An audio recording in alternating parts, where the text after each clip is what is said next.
Good morning. I hope everyone is doing well this Thursday. My name is Cheryl Stevens, and this is a recording for my Back to Living There's Life After Loss podcast. If you've not joined me before, welcome. If you're returning, thank you for coming back. Today I want to talk about all of the spouses' things that are left. What do you do with them? When do you go through them? And that's kind of hard to answer. I know when I lost my dad, my mom couldn't even go in the bedroom or bathroom with everything around. She didn't want to see anything. His medicines and his clothes, everything. She didn't want to see it. We went in and hid it. Hi, Jerry. But there was other things, the closet and his wheelchair, the scooter. We hid everything. It was hard to see those because they had been there so long. When I lost my husband, it was a little bit different. He was a smoker. I am not. And he'd smoked most of his life. And everything in my house smelled like smoke. And I've talked before about one of my triggers are smells. And it was hard to sleep here. It was hard to cook. It was hard just to sit and do nothing because of the smell was so strong. It permeated everything. So I did wash some of his clothes to get the smoke smell out. I packed a lot of them up in bins. I still have a bin of his blue jeans under my bed. The medical supplies, the ones that could be donated, I donated them to a nursing home up the street, which he had an ileostomy, so he had a lot of those supplies, and they were extremely grateful to get those. So I was glad I could help in that way. The clothes that were good, that they were different. Hi, Amy. My son's different size than my husband was, so I donated them to. I don't remember, it was Salvation Army, I believe. I'm not sure. Remember where I donated those, but thank you.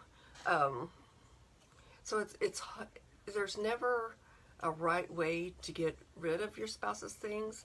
One thing I did is take a pair of my husband's jeans and one of his flannel shirts, because he wore flannel shirts over a t-shirt because he was always cold the last few years. And I made memory bears for my grandkids, for each of the three that were here at the time, for that Christmas. That helped. They, like my granddaughter, always played with my husband's watch when she was little, so I made a little band, little buckle on it, looked like a watch. I think it was hers. One of them, they always played with things in his pocket, so I put a pocket on it.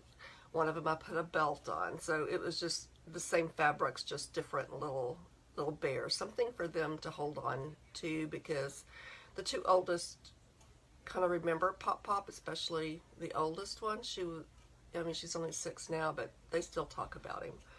And there's pictures around, and I want them to know about him. So I did that. Earlier on for roses, you can make beads out of the rose petals, and I tried to do that. I have them. I just need to polish them. I was going to make something for each of the kids and his sisters out of those beads, and here it is 2.5 years later, and I still haven't finished them. So I still have the beads, though. I don't know if I'm going to get that finished or not. So just know that you'll go through things in your own time. Like I said, it's been 2.5 years, and I can't throw away those jeans that are just sitting in that bucket. In my building in the backyard, I have a bucket of flannel shirts. I can't get rid of those for some reason. But other things, like I said, he smoked, so I had to get rid of those things immediately. It's hard because if you see something out in front of you, immediately you're thinking about them and you go back into the grief and you just start all over every day at whatever you're looking at. So that's why I guess my mom and I did the same thing. Everything out that was visible, that was specifically theirs, their medicines, their wheelchairs, their everything, we moved it so we couldn't see it, and that helped. I know the hospice care for my husband, I went in the backyard because my husband was home when he passed, and I went in the backyard and I couldn't watch them take him off. I couldn't do that. So I was in the backyard. My sister was there with me when they left, but the hospice care was so good and so caring. They removed all of his medicines, the wheelchair, the walker, the hospital bed. Everything was gone when I came back in the house, and I didn't have to deal with that part of it, and it was very, very nice. But like I said, you may not get rid of everything. I don't know why I'm hanging on to those blue jeans and shirts. I guess because every time I touch them or hold them, it does bring back memories. And you'll find something you want to hold on to. My daughter had a pair of my dad's overalls and made the holder, I guess the base of her wedding bouquet out of some of his overalls. So there's a lot of things you can do for you and your children to help still keep them, but in a different way. Like I said, the memory bearers out of the jeans and the flannel shirts, that's something that my grandkids hopefully will always have. I didn't make one for me. I'm wishing I would have at times. Maybe I'll go back and do that. But it's hard. I know it's going to be hard. Take your time if you can. I have a friend that lost her husband last year, and she told me it's like throwing his life away. It doesn't have to be that way. Yes, there's things you'll have to go through, papers and drawers and the closets, and you'll find things that you'd forgotten about. But you don't have to do it right now, and you don't have to get rid of everything. Choose a few things that bring you good memories, and make a little box of those if you want to, or make pictures, frame something and put it on the wall, or make a memory bear or a memory blanket out of some of the clothes if you want. But just know it doesn't have to be immediate. I've got to put on my glasses to read here. Hi, Amy. Yes, my dog is scratching at the door so bad, wanting in. Hi, Christy. Thank y'all for joining in. Christy, I was talking about going through my husband's things, and that I still have some of them. And I don't know if I'll get rid of them. I'll probably end up making something out of them that I can keep. Amy, the memory bears, if you ever go to Kimberly's house or Erin's, you'll have to ask to see them. They're really cute, I think. But take your time. Pick and choose the things you want to keep. And then the rest, there are many, many places, especially if you have things that nursing homes can use.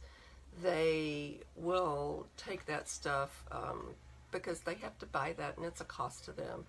And especially some of the lower, I know the one up the street from me is what took my husband's ileostomy supplies, and they couldn't believe that I actually donated them. They hugged my neck, making me feel good to help someone else. Anyway, if you're going through this right now, if you want to talk, message me. I'll be glad to just sit and listen and tell you what I did with certain things. If you would like to be interviewed, I would love to do that. Just message me and we'll set something up. And hang in there. it will get better. And like I said, you don't have to do everything right now. I have those clothes. They bring me memories. I have those beads I made out of the rose petals. Of course, there's pictures. There's little things that were his that when he was a kid he has that I will always keep.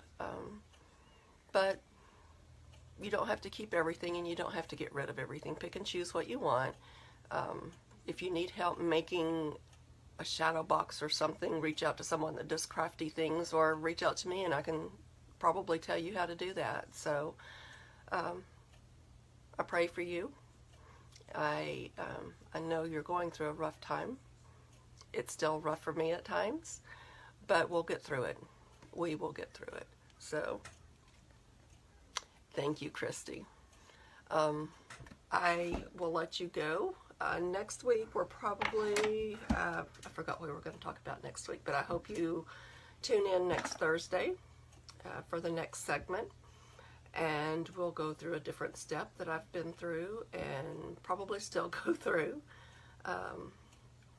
And I will see everyone next week. Again, this is Cheryl Stevens with the Back to Living podcast. And I hope to see you soon. If you would like to get in touch with me, my email is champagnebeautybycheryl, and Cheryl with a C, at gmail.com.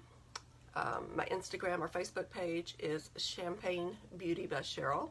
Reach out to me. I will be glad to talk to you, and I hope to see you back next week. Thank you, everyone.